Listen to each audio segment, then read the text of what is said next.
All right, guys, we're gonna switch gears for just a second here. We're gonna get off the epoxy resin. We're still waiting on that to come in. Of course, our tops are ready, so we're gonna switch over and go ahead and get these maple shelves going. So just out the gate, I just wanna show you what we did here.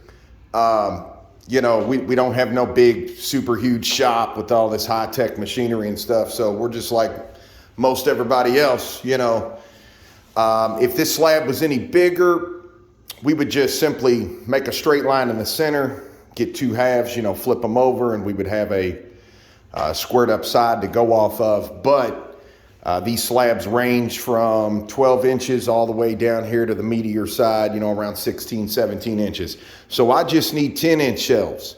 So what I did, make life easy, I sent a laser right down this guy. I know it's hard to see because of the daylight, but there he is. So I sent a laser right down him, and then I used my skill saw and my long straight track here, and I clamped everything in place. We're gonna rail this guy right down so that we can have a nice starting point, and then we are going to measure over 10 inches on both sides. We're gonna send a laser down that and go ahead and set the guide on the other side.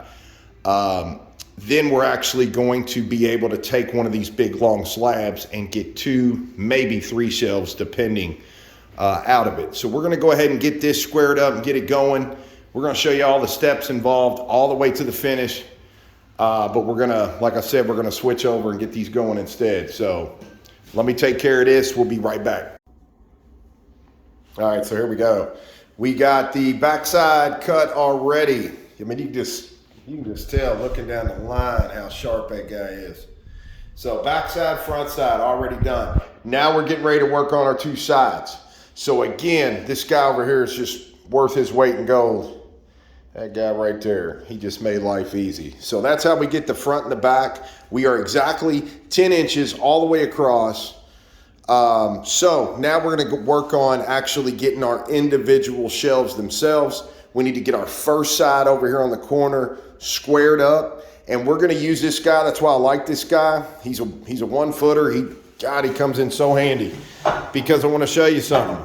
Now, because we already have the front and back done, that just shows you how much off, right there. It shows you how much off that end was from being actually straight. So we're gonna take this guy and we're gonna set him to our saw blade, which will probably be out here somewhere. And that's gonna, just like the rail down here, just like that guy, we're gonna use him in the same sense and set our saw up here and ride this like a fence. We'll clamp it here and here. So great way to straight that. If you've got a big enough chop saw, by all means, slider neck on it, slide right out and cut this guy. The reason we're not doing that is because that is just a lot to hold up on the fence and try to balance that other side. So we're gonna make life easy and just go against the grain right here, and it'll be the same way. So we're gonna get these cut up individually so we can go from there and start to finish these guys out. So there you go. I was just showing you, I've already cut this one side. I mean, straight as they come. So we slid that against there and measured over for our fence right here on the saw. And that just rode right up, and we wanted that blade to be right there. So that's how we get those. Definitely don't want to freehand any of this stuff. You want to have some sort of railing system to make these, just completely dead straight.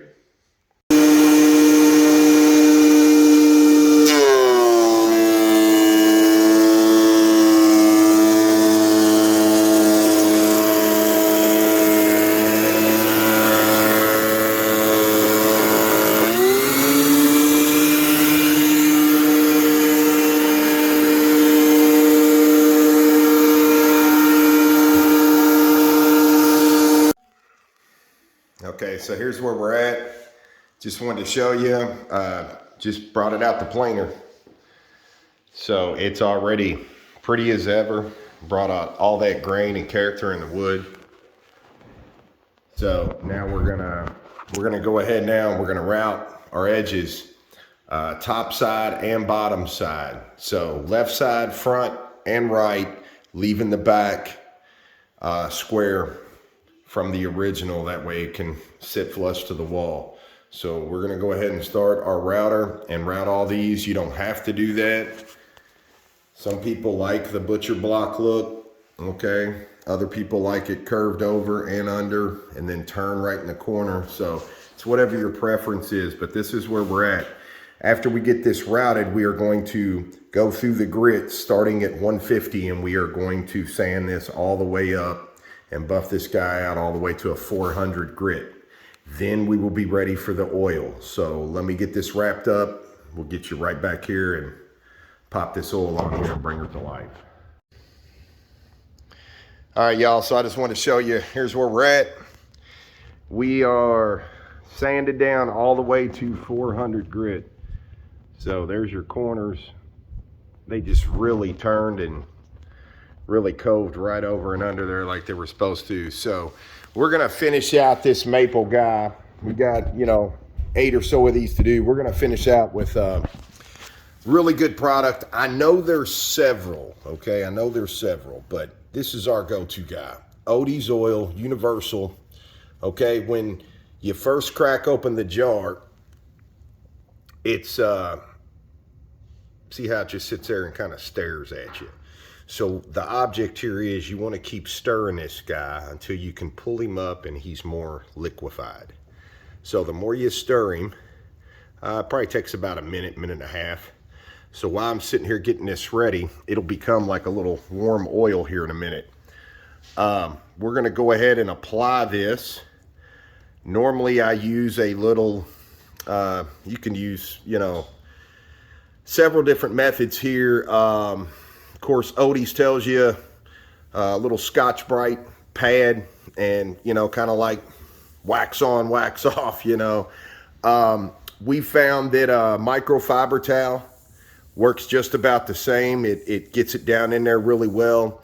And then a lot of times on a bigger surface when we need to cover a bunch of area, because you don't want to leave this oil sitting in a line or sitting anywhere for too long, it will actually leave a ring in your, you know, kind of make a pattern, if you will, in the oil, and it'll look like two different applications didn't blend right. So you definitely don't want to leave this sitting for too long. But I'm going to go ahead and finish mixing this up, and I'm going to bring you right back, and we're going to get this oil on here, and I'm going to show you how this is going to work.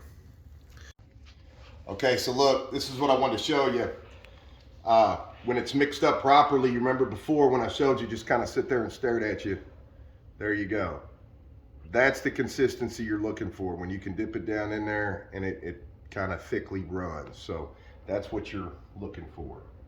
Now at this point on something so small, you know, like I said, you don't want to leave this stuff on here sitting without moving it for any length of time. It will put a outline, a bad ring that you will probably not be able to get out. So once you have that consistency like that, we're just gonna dip down in here and grab some of this, and then we're gonna start rubbing it in just like this. We're gonna bring this guy right to life. You can kind of feel it as you go, where it slides for you real good, and then where it's not. So look at that already.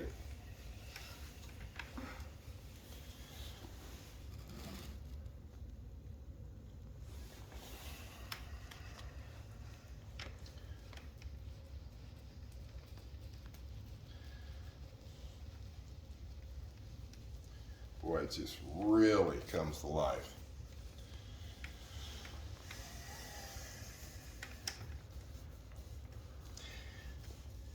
You can pick, again, this is a maple. You can get darker woods. You know, you can get all kinds of things, but I really love how the maple really pops out there and takes off. I mean, that's just pretty as ever. So here's what we're going to do now. We're going to go ahead and get this applied here to the rest of it. Just so you know, we've put this coat on here. We're going to finish it up. We're going to leave this coat sitting on here probably about 45 minutes to an hour, no more than a couple hours. And then we're going to come back with and we'll show you, we're going to come back with 100% cotton, just little t-shirt, terry cloth, whatever you want to call it. We're going to come back and we're going to buff any of this excess left sitting here up top. We're going to get all this off and get him up here hanging. So we'll bring you back once we get this wrapped right up. All right, so there it is. We got it all finished. It is buffed out and just beautiful. It's going to look really good here going in play. So just wanted y'all to see what it looked like after. So we got a lot coming up. There's that pretty counter again. So here it is, a couple days later. And just like I told you, it don't matter how you turn that thing. You don't see any of the rollover marks, any of the nap lines, anything like that. So we're really excited to get this custom guy into play. We're going to be starting the resin on this guy soon. So just wanted you to see where we were at. Just finished up the shelves, so we're going to go ahead and bust out the rest of those. As usual, you all, thanks for tuning in. Thanks for watching. And we'll see you back here real soon when we get ready to start the resin on this counter.